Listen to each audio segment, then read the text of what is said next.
মধ্যপ্রাচ্যের আকাশে এখন আগুনের হোলিকা জ্বলছে, আর সেই আগুনের জ্বালায় হাহাকার করছে বিশ্বের সবচেয়ে শক্তিশালী সামরিক জোট।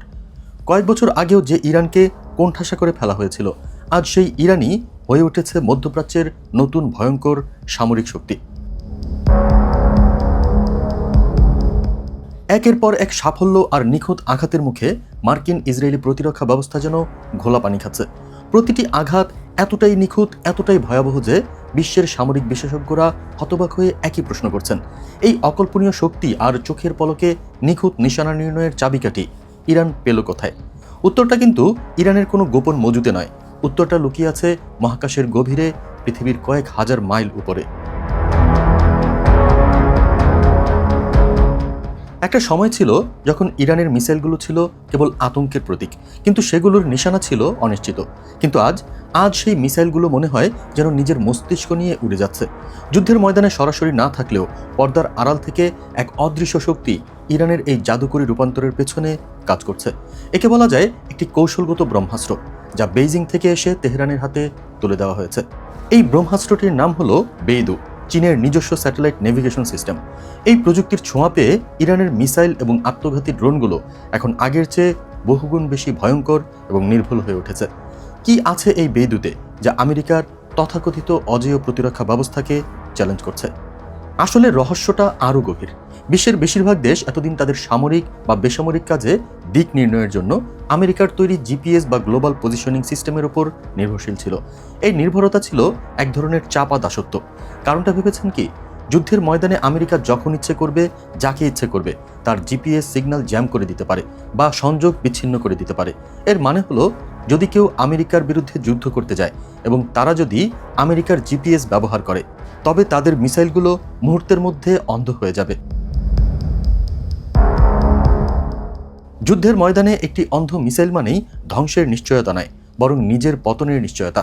এই বিশাল দুর্বলতা আর ঝুঁকি এড়াতেই ইরান বুঝতে পেরেছিল যে আমেরিকার তৈরি সিঁড়ি দিয়ে উঠে আমেরিকার সাথে লড়াই করা অসম্ভব। এই উপলব্ধিই তাদের নিয়ে গেছে চীনের দিকে। চীন এই সমস্যার সমাধান নিয়ে এসেছিল তাদের বেইদু স্যাটেলাইট সিস্টেমের মাধ্যমে।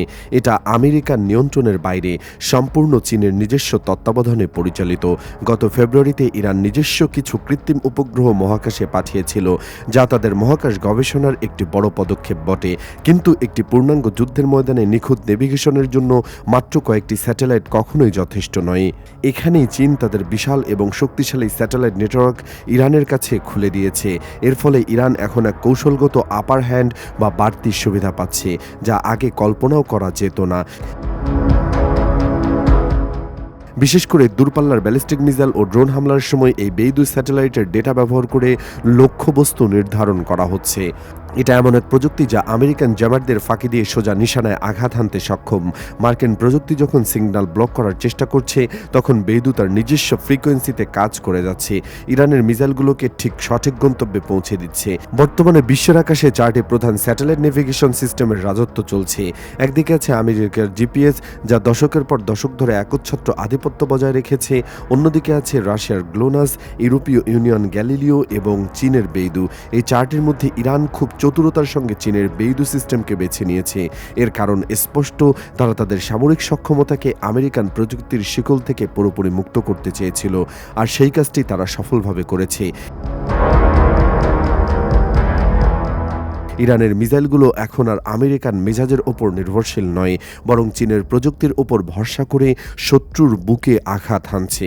কিন্তু এখানে গল্পের ইতি নেই। ইরানের এই অভাবনীয় আধুনিকায়নের পেছনে শুধু চীনই নয়, আরেকটি পরাশক্তি সক্রিয় রয়েছে, সেটি হলো রাশিয়া। চীনের পাশাপাশি রাশিয়াও এই খেলায় পিছিয়ে নেই। আন্তর্জাতিক সংবাদ মাধ্যমগুলোর দাবি, মস্কো ইরানকে অত্যন্ত সংবেদনশীল গোয়েন্দা তথ্য এবং উন্নত রাডার প্রযুক্তি দিয়ে সাহায্য করছে। একদিকে চীন নিচ্ছে মহাকাশের নেভিগেশন বা নির্ণয়ের চিত্র, অন্যদিকে রাশিয়া দিচ্ছে শত্রুর অবস্থান শনাক্ত করার উন্নত চোখ বা রাডার প্রযুক্তি। এই দুই পরাশক্তির সম্মিলিত সহায়তায় আজ ইরান মধ্যপ্রাচ্যের আকাশসীমায় আমেরিকার দীর্ঘদিনের একচ্ছত্র আধিপত্যকে সরাসরি চ্যালেঞ্জ জানাতে প্রস্তুত হচ্ছে।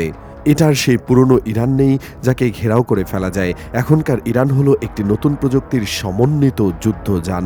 এই পরিস্থিতিতে মার্কিন সামরিক বাহিনীর শীর্ষ কর্মকর্তারা কয়েক মুহূর্ত আগেই যে স্বীকারোক্তি করেছেন তা বিশ্বের জন্য এক বড় বার্তা। তারা প্রায়ই স্বীকার করে নিয়েছেন যে ইরানের ড্রোন ও মিসাইল প্রযুক্তি এখন এতটাই উন্নত যে সেগুলোকে শতভাগ প্রতিহত করা তাদের জন্য ক্রমান্বয়ে কঠিন ও ব্যয়বহুল হয়ে পড়ছে। ইরানের একটি সস্তা ড্রোন বা মিসাইল ঠেকাতে মার্কিন ইসরায়েলি জোটকে ব্যয় করতে হচ্ছে কোটি কোটি ডলার। এই অর্থনৈতিক যুদ্ধে ইরান জিতে যাচ্ছে। ইরানের এই অভাবনীয় আধুনিক আয়নের পিছনে চীনের প্রযুক্তিগত হাত থাকার বিষয়টি এখন বিশ্ব রাজনীতিতে এক নতুন এবং উত্তপ্ত আলোচনার জন্ম দিয়েছে। প্রশ্ন হলো, প্রযুক্তির এই যুদ্ধে কে এগিয়ে থাকবে? মধ্যপ্রাচ্যের এই নতুন দুর্যোগ মোকাবেলায় আমেরিকা যখন এক বিশাল চ্যালেঞ্জের মুখোমুখি, আমেরিকার কাছে প্রশ্ন হলো, তারা কি পারবে চীনের এই ডিজিটাল ঢাল ভেঙে ইরানের মিসাইলগুলোকে আবার অন্ধ করে দিতে, নাকি বেইজিংয়ের এই পথ ধরেই তেহরান মধ্যপ্রাচ্যের নতুন সম্রাট হিসাবে আবির্ভূত হবে? মহাকাশ থেকে নামা এই চীনা ব্রহ্মাস্ত্র কি আমেরিকার আধিপত্যের অন্তিম অধ্যায়ের সূচনা করবে, নাকি এটি তৃতীয় বিশ্বযুদ্ধের নতুন দুয়ার খুলে দেবে? যুদ্ধের ময়দানে এখন শুধুই বারুদের গন্ধ, ভেসে আসছে এক অজানা ভবিষ্যতের আতঙ্ক। ইরানের মিসাইলগুলো যেভাবে নিখুঁত নিশানা ভেদ করে চলছে, তাতে মনে হচ্ছে এই যুদ্ধের নিয়মনীতি বদলে গেছে। এখন সময় হলো অপেক্ষা করার, কারণ ইতিহাসের এই নতুন অধ্যায়ে কার হাতে জয়ের পতাকা উড়বে তা নিয়ে অনিশ্চয়তার ঘোর অন্ধকার নেমে এসেছে মধ্যপ্রাচ্যের মরুভূমিতে। আপনারা কি মনে করেন, চীনের এই বেইদু প্রযুক্তি কি আমেরিকার জন্য অভিশাপ হয়ে উঠবে, নাকি আমেরিকার নতুন কোনো প্রযুক্তি নিয়ে এগিয়ে আসবে? আপনার মতামত কমেন্টে জানান। এই ধরনের বিশ্লেষণী সংবাদ নিয়মিত পেতে আমাদের চ্যানেলটি সাবস্ক্রাইব করুন এবং বেল আইকনে ক্লিক করে নোটিফিকেশন চালু করুন, যাতে কোনো গুরুত্বপূর্ণ আপডেট আপনার চোখ এড়াতে না পারে। পরবর্তী ভিডিওতে দেখা হচ্ছে, ততক্ষণ পর্যন্ত সাথে থাকুন। ধন্যবাদ।